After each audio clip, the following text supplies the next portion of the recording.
Hello, hello, hello, my friends, and welcome back to another episode of Diverse Thinking, Different Learning. I'm your host, Dr. Karen Wilson, and today we have a very special guest whose personal journey is not only extraordinary, but transformative for herself and for thousands of others. My guest is Barbara Arrowsmith Young. She is the founder of the Arrowsmith School and the Arrowsmith Program and author of the best-selling book, The Woman Who Changed Her Brain. If you have not read it, I really encourage you to pick it up. Not only did Barbara change her own brain, but she went on to build a cognitive training program that has helped reshape the lives of thousands of students around the world. Today, we're diving into her deeply personal journey, her insights into brain plasticity, which we'll talk about, and the future of education for students who learn differently. And you'll want to stay with us until the end because Barbara will also be leading an exclusive webinar with Child Nexus this September, and we'll tell you how you can reserve your spot. Let's jump in. Millions of kids struggle with learning, processing, and social emotional difficulties. These challenges interfere with their ability to reach their full potential. Dr. Karen Wilson is here to help.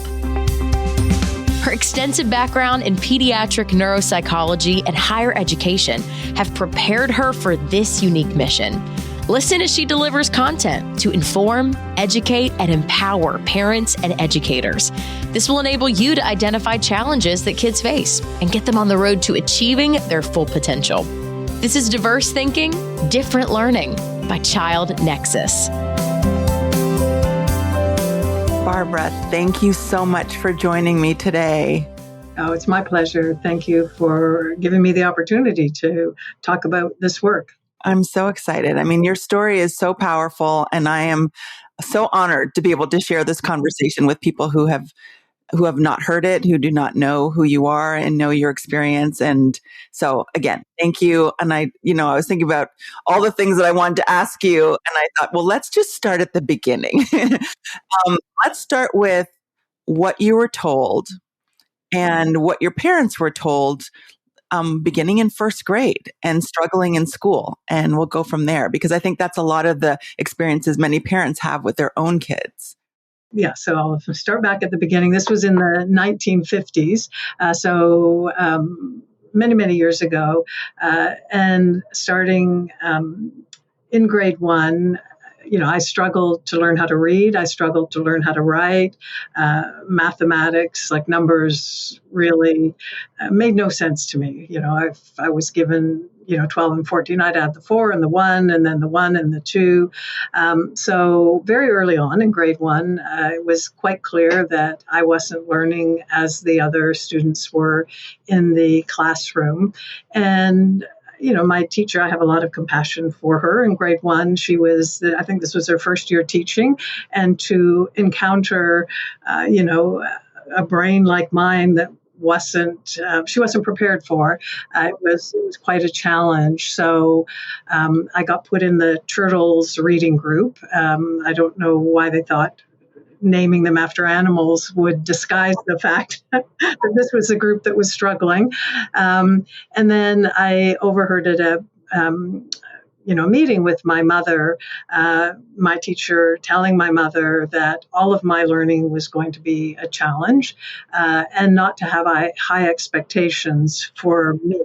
And I really feel like I was given a life sentence in grade one of struggle. And this was before there was even a concept of learning difficulty or learning disability.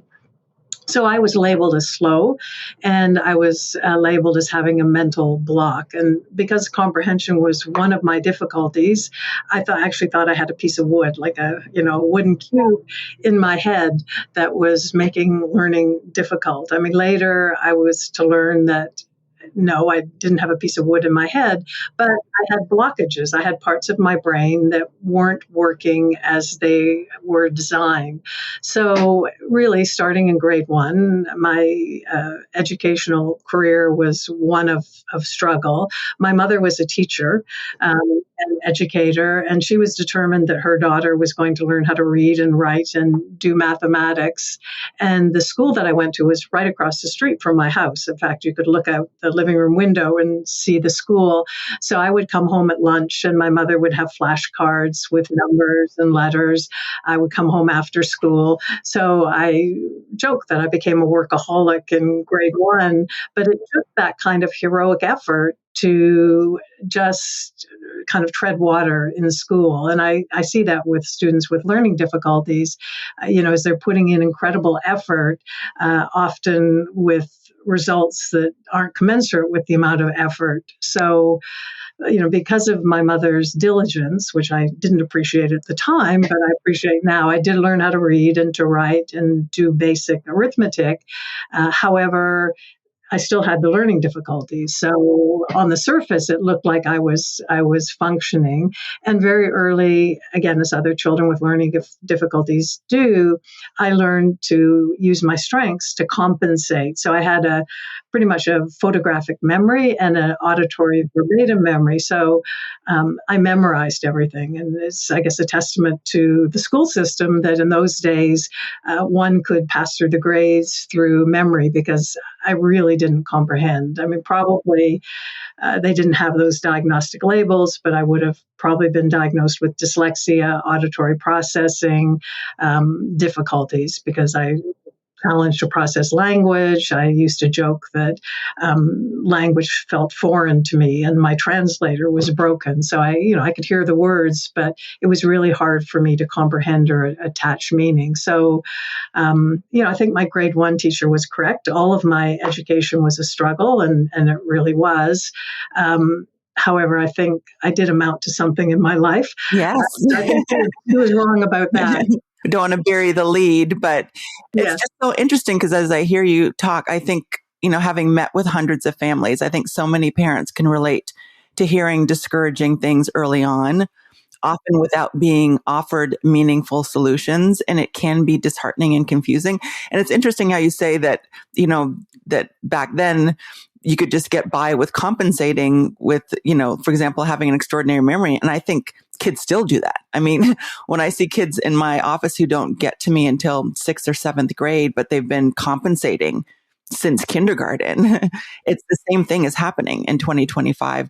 It is. I mean, yes. And, one thing that I find fascinating, we've done some imaging research, both looking at the outcomes of the work, but looking at the brains of students with learning difficulties. And what I find fascinating is what happens in the brain if there's a learning difficulty is there are areas that are underperforming, less well connected.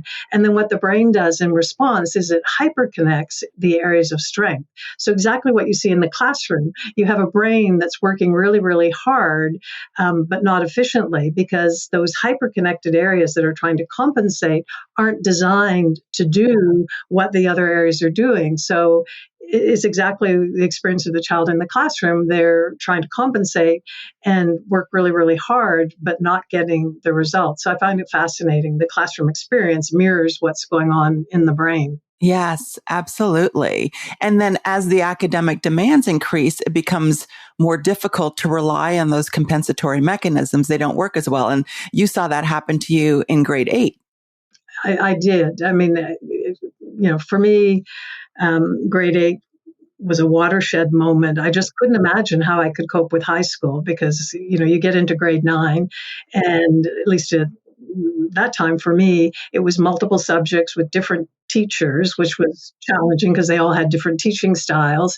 And you got into more material where it was expected that you comprehended, like it was conceptual. You get into the sciences and mathematics, and for me, there was really no conceptual grasp. So on some of my exams, I could either get 90% because my memory worked, and I would just look at the question. I would flip through my mind, and my notebook was in my mind, and try to make a match. And so if I made a good match, I could get 90%. If I made a bad match because I didn't understand the question, I might get 10%. And my teachers concluded that I hadn't studied hard for that 10%. Well, I studied equally hard to get the 10% as I had to get the 90%. But, they just didn't have an understanding. And I had a ritual when I would study.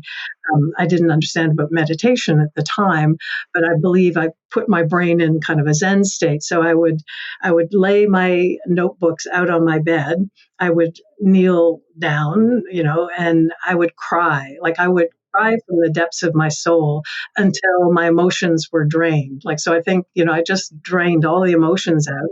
And then I would start to memorize, and I would memorize one page, make sure I had it solid. Then I would add the second page and then the third page. And by the end of it, I had memorized my whole notebook. And then on the exam, I would, look at the question, hope I understood it, flip through my mental notebook and just make a match. But, I had created that kind of strategy of clearing all of the emotion because it was just so painful before I tackled, my studying.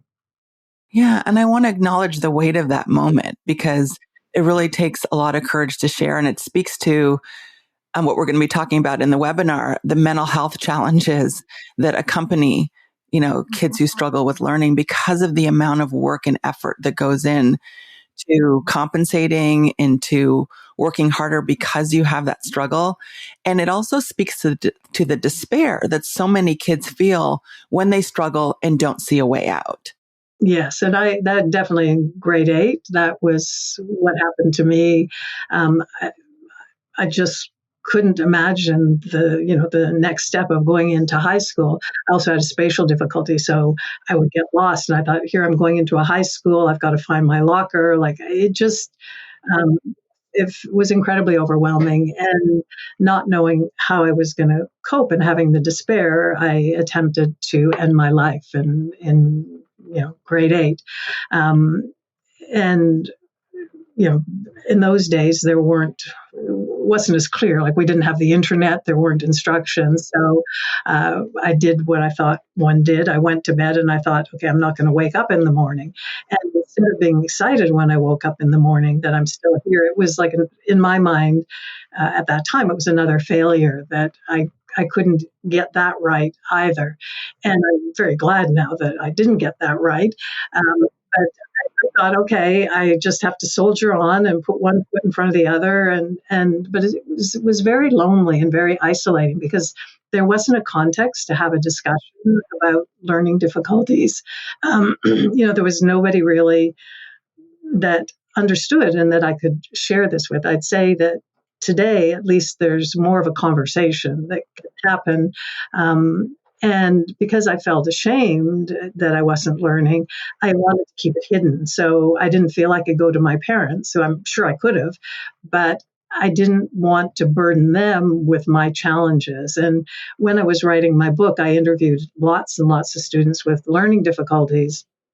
And they all talked about a pact of silence is how they described it, that they all made this pact of silence not to share it with their families, their parents, because they didn't want to be a burden. They wanted to appear as if they were functioning, even though it was with heroic effort and incredible strength. So it becomes even more isolating. So they aren't reaching out to try to get whatever help might be out there. And that, to me, is really tragic, that there's still a stigma to having a learning difficulty. I mean, it shouldn't, there should not be a stigma.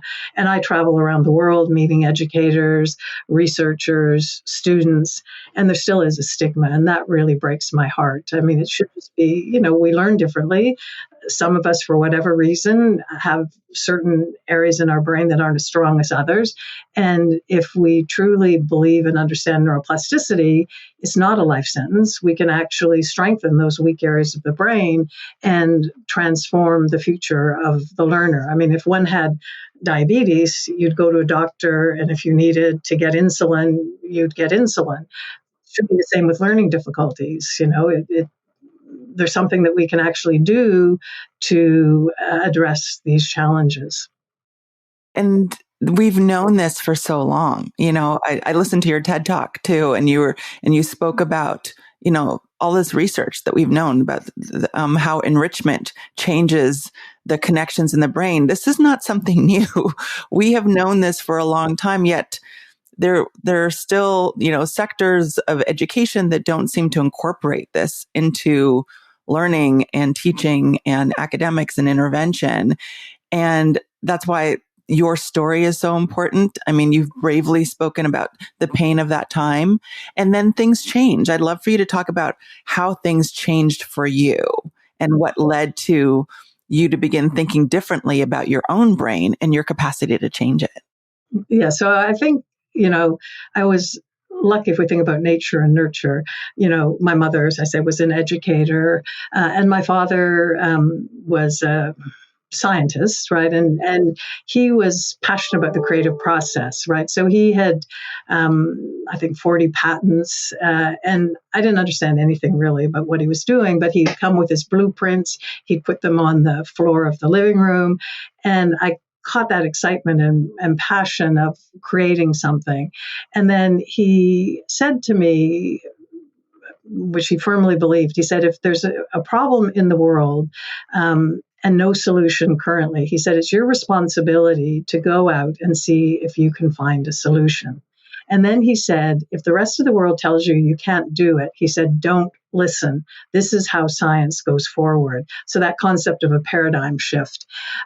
So I had that belief firmly planted in my brain. I had no idea how I was going to do it or whether it was possible. And then in August of 1977, somebody handed me a book that changed my life. It was Alexander Luria, who's the Russian neuropsychologist that I base my work on. And it was called The Man with the Shattered World. And it's a beautiful little book where a Russian soldier, Leo Vysotsky, who had a localized head wound as a result of an injury in World War II, is keeping a journal describing his struggles.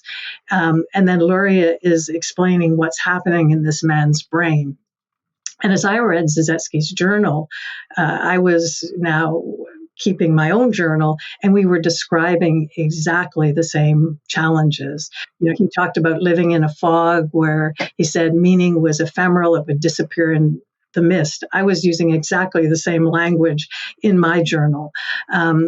Before his injury, he was studying mathematics. After his injury, he couldn't understand fractions because it's a relationship. 1/2, it's, one part out of two. I had never been able to understand fractions. Before his injury, he could tell time. After, he couldn't because, interpreting an analog clock, you have to understand the relationship of the hour hand and minute hand. I was now 25, 26 years old. I still couldn't tell time. I could not interpret an analog clock. He struggled with relationships like greater than, less than, bigger than, all the things that I struggled with. Like my notebooks, I used to draw diagrams to use my right hemisphere to support the deficits in my left hemisphere. So it was a huge aha moment because before that, I knew I had significant difficulties, but I didn't know what is the source of my problem. And another thing my father had always said, if you're solving a problem, you have to understand its basic nature. So now I knew the nature of my problem for whatever reason, and I didn't have a piece of shrapnel in my brain, but my brain, I was born with some areas that weren't working as well as they should be working. So now I knew what the source was, but what do I do about it? And then at the same time, I was reading Mark Rosenzweig's work, and he was a psychologist at Berkeley, and he was one of the early people in the 60s talking about neuroplasticity. And he was working with rats, and he showed with stimulation and environmental enrichment. So rats in an environment with lots of toys and stimulation became better at learning mazes. So that stimulation had led to better learning. And then when he looked at their brains, they changed physiologically. So more dendrites, more synaptic connections, more neurotransmitters, enlarged enlarged capillaries, more glia cells. So he concluded, he called it activity-dependent plasticity. So he said, if you can find an activity that stimulates the brain, you can actually change the brain physiologically and functionally, which leads to better learning. So that was kind of my aha moment. If I could understand through Luria's work what that part of the brain is designed to do, maybe I could find a task or an activity that would work that part of the brain to stimulate it and improve it and changed my ability to understand my world. And I had no idea if this would work. And I was at the University of Toronto studying school psychology at that point. And I got excited and I went to all my professors saying, oh my gosh, I think I know what my difficulty is. I think I've got an idea of how I can address it. And I'll never forget, they said to me, learning difficulties have nothing to do with the brain. So at that time, I think they thought it was just bad teaching. And they said, and even if it did have something to do with the brain, our brains are fixed. So, there is no human neuroplasticity. So I remembered what my father said. He said, don't listen to conventional wisdom, go out and try. So I created my first exercise for myself. And it was using a series of clocks, not that I wanted to learn how to tell time, which eventually I did, and now I can, but I wanted to force my brain to process relationships, and that was my starting point. And now we have, clocks from 2 hands all the way up to 10 hands, and there is no 10-handed clock out there in the world, but the idea is it makes the brain process 10 relationships simultaneously and accurately. And for me, it was when so I had to create the exercise. I had to do it. Then I had to create the next level of the exercise because I had to keep increasing the stimulation to my brain until I found a change. And for me, it was at what we call the 4-handed level. So it was hour, minute, second, and fraction of a second that I knew there was human neuroplasticity. So once I mastered that level, which meant doing thousands and thousands of reading different clock faces accurately and quickly, my life changed. I could read a book, understand the pages I was reading. Before, I might have to read that page 10 times before I understood it. I could listen to a conversation and I could understand as the person was talking to me. Before, I talked about I lived in lag time. So I would listen to a conversation. I would memorize it because of my good auditory memory. I'd walk away, and for the next couple of hours, I'd play that conversation over and finally think, oh, that's what that person was saying. But nobody waited 2 hours for me to figure it out. So I wasn't part of human discourse. I just wasn't. And now I could listen to someone, understand, I could make an appropriate comment, I could understand what they said back to me. It was so powerful. I was part of human conversation for the first time in my life. And then I went back and I taught myself all of mathematics from grade 1 up to college level. I could read philosophy, which is conceptually dense. I could understand programs like 60 Minutes. It was my world shifted. And before, I worked really, really hard, but with the best will in the world, I hadn't been able to do these things. Now, with this change in my brain, they were just automatic. It just processed. So then I decided, okay, there's human neuroplasticity. I have other learning difficulties, not just that one. So I created 2 more exercises for my spatial difficulty because I always got lost, my kinesthetic problem because I was really clumsy. I'd bump into things. So I created 2 different exercises to stimulate those parts of my brain, saw the change. I don't get lost anymore. I can read maps, and I'll never be a gifted athlete, but I can play sports. And I'm not all bruised. I don't walk into door frames. So, I saw those results and I thought, I need to take this out into the world and help other people. It's great that it's helped me, but it's not sufficient. And that was the beginning of my work in sort of 1978. I worked in a learning center working with students. And then in 1980 in Toronto, founded Aerosmith School to have students, come in either full day in the school or part-time. And then I think it was 1994, I thought I have to take this out of just my school. And I started training educators.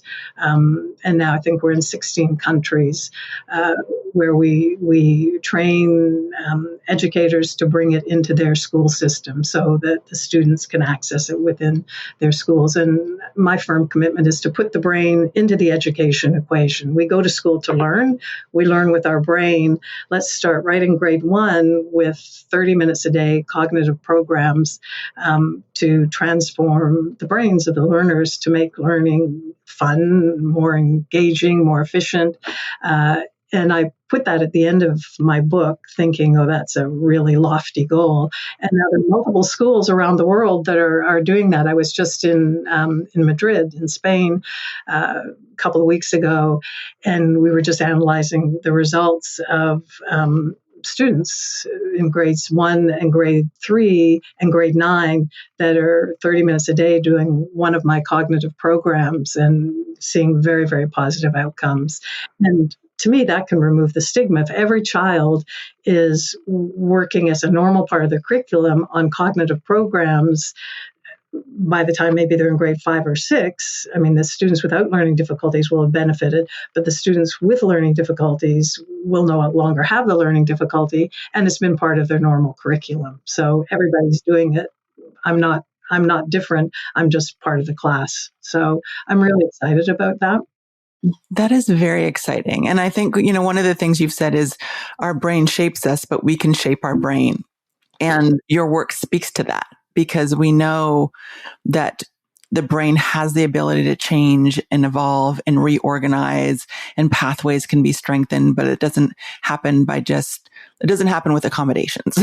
Let me say that. There has to be an intentional intervention that targets specific brain regions. And that's what you're talking about.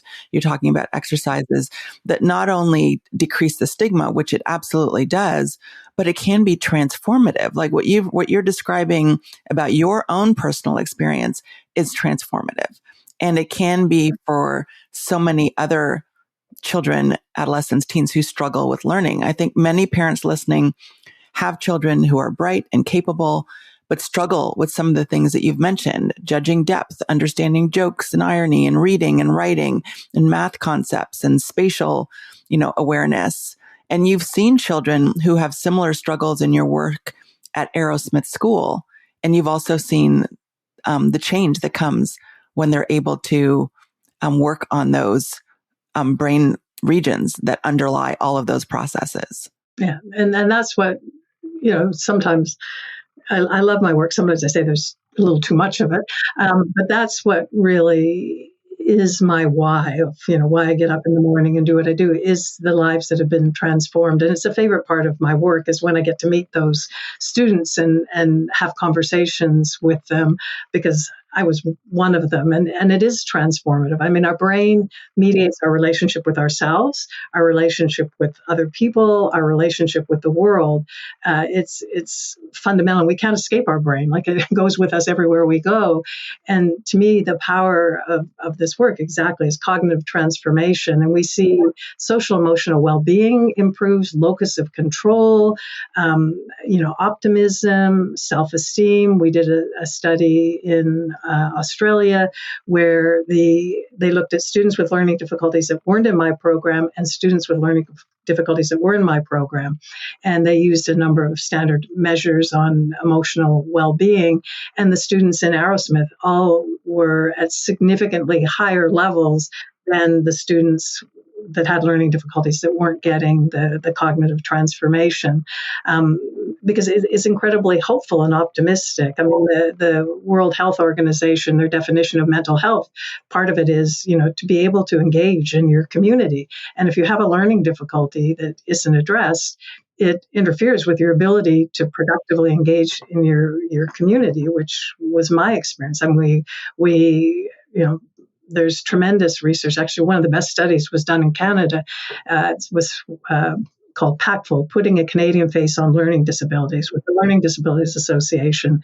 And they looked at the mental health issues, the economic issues, from birth to death with somebody with a learning difficulty. And I think they said it was $500,000 that it costs either families or society for supports, more mental health issues, actually even more physical medical issues. Because if you think about the stress of a learning difficulty and all that cortisol that washes through your system, it does a number on your endocrine system. I developed an autoimmune disorder, and I was convinced for years this was because of my learning disability. And everybody said, no, no, no. Well, now the research says yes, yes, yes. So this is why I'm so committed to getting this addressed as early as possible, so that all of these additional things like, depression, anxiety.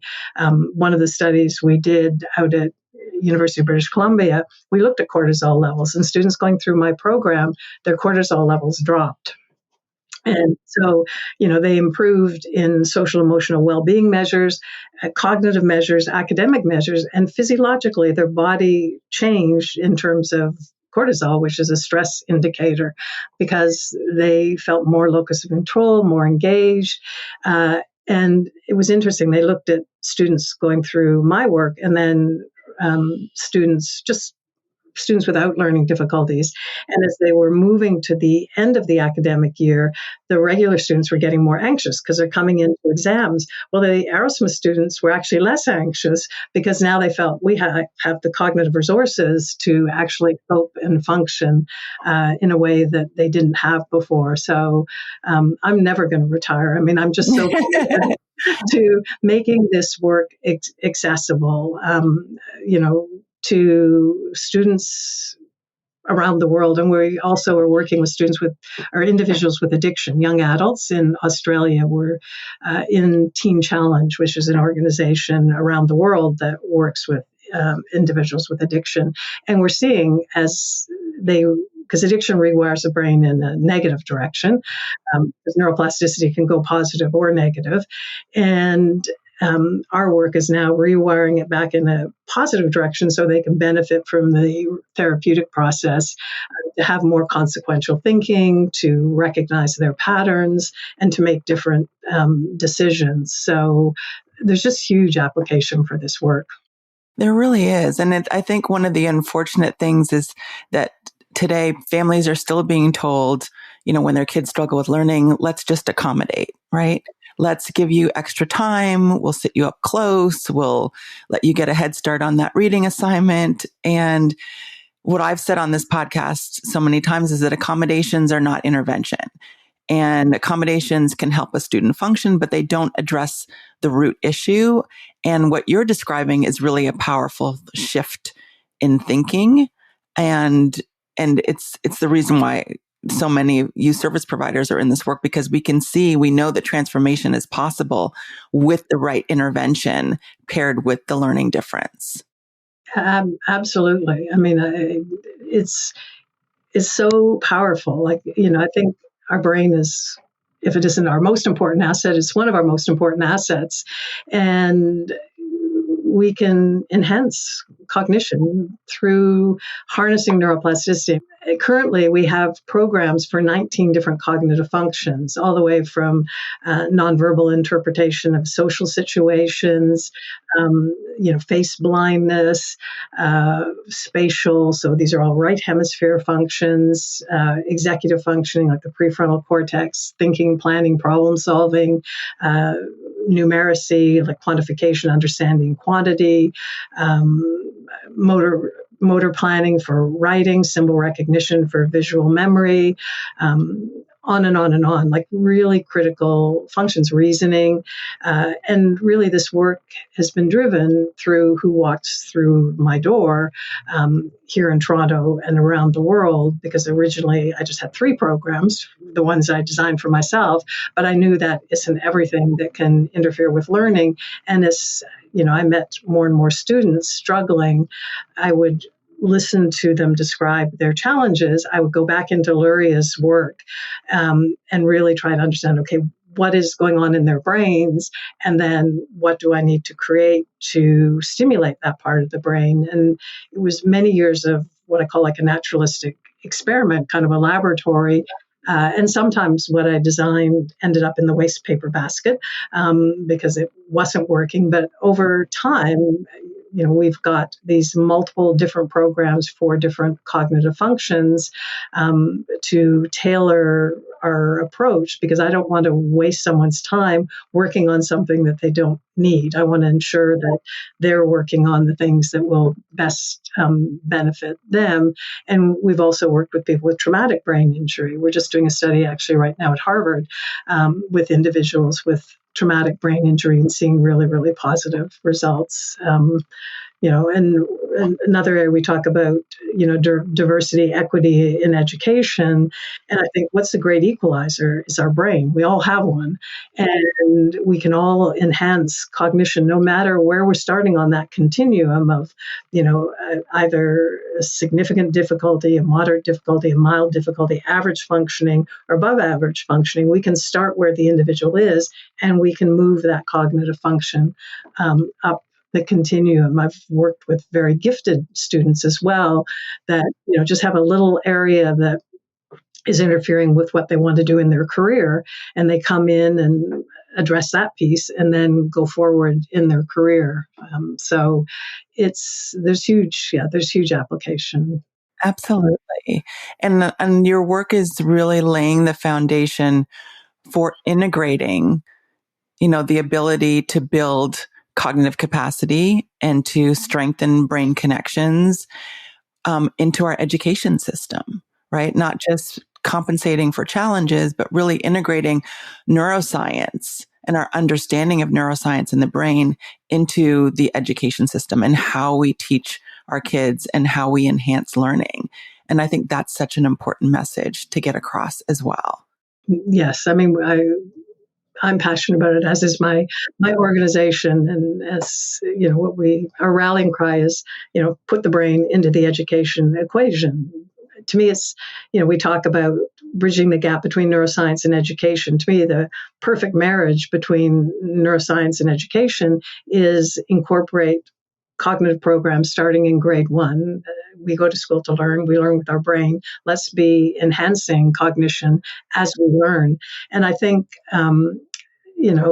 we live in a very complex world and lots and lots of problems and challenges. And I believe if we give every child the opportunity to enhance their cognitive capacity, they'll be the ones that'll help solve some of these really, really challenging problems. Because what we also see change is not just, getting better at reasoning, thinking, problem solving, planning, but empathy changes, right? That ability to take perspective, like to put yourself into somebody else's shoes, is cognitive.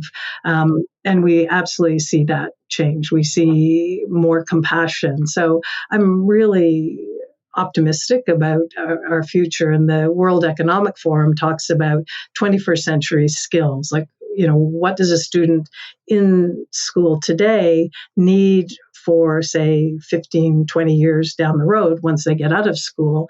And what skills do they need? Well, I argue they need a fully functioning brain.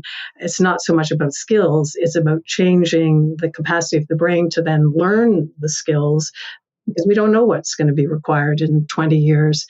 And it's the brain that allows us to cope with uncertainty and bring the resources to bear to that future environment. So I think we just need to absolutely embrace neuroplasticity, neuroscience into education. Yes. Barbara, it has been so wonderful to meet you. And I appreciate so much your insight and all of your trailblazing work. And before we wrap up, I want to let our listeners know that you will be leading a free live webinar with us on September 17th, 2025 at noon Pacific, 3 Eastern. And it's a chance to hear directly from you, ask questions, and we're going to explore the brain more deeply and how it can change. So I'm really excited about that. I'm going to put a link to the registration for that in the show notes. If families want to learn more about you, about the Aerosmith School, the Aerosmith program, what is the best way for them to reach out? I think the best is our website. It's aerosmith.ca. There are tremendous resources. There are webinars. My TED Talk is there. There are various interviews that have been done, description of the different cognitive functions. All of our research is there. So that would be the starting place. And then there's email addresses there that you can reach out to get more information. We love questions. So, start with the website and then reach out to us. Wonderful. And I will be sure to put a link to the Aerosmith page in the show notes. Thank you again so much for being here, Barbara. It's been wonderful speaking with you. Well, thank you, Karen. It's been a pleasure. Thank you so much for joining us. For those of you listening, do not miss the opportunity to connect with Barbara live on September 17th. Join our email list at childnexus.com to receive your personal invite and details about the webinar. And if this episode resonated with you, please share it with someone who needs to hear that change is possible, that brains can grow, and that children can thrive. Thanks again for listening. Until next time. Thanks for listening to Diverse Thinking, Different Learning by Child Nexus. For more resources, visit us online at childnexus.com.